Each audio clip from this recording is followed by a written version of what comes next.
नमस्कार. मी डॉक्टर उल्का समरेंद्र नाईक निंबाळकर. मी सांताक्लॉज असते तर वय वर्ष 48च्या असं मनात येणं फार गमतीशीर वाटलं.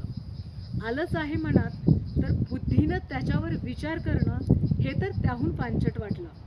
तरीही मन व बुद्धी याची जाहीर माफी मागून कल्पना विश्वातील स्वप्नाली देवता सादर करत आहे मी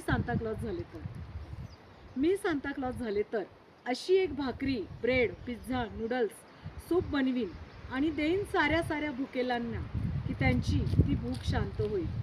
या भाकरीची किमया अशी असेल की तिथे हव्यासाची म्हणजे ग्रीडची पण भूक शमेल.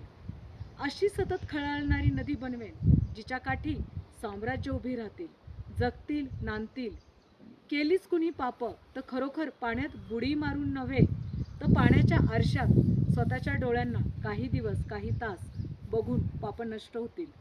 झाडं तर खूपच लावीन, सर्वांना चारा घर मिळेल. अशी खुले मने असतील जिथे जगा जगू द्या याचा स्वीकार होईल.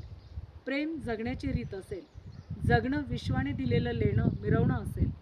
खूपच कल्पना झाल्या, पण कल्पनेनेच विश्व साकार होतं असं ऐकलंय. म्हणून माझी पण एक संहिता या वैश्विक पटावर सादर केली. अमेन, अमेन, तथास्तु.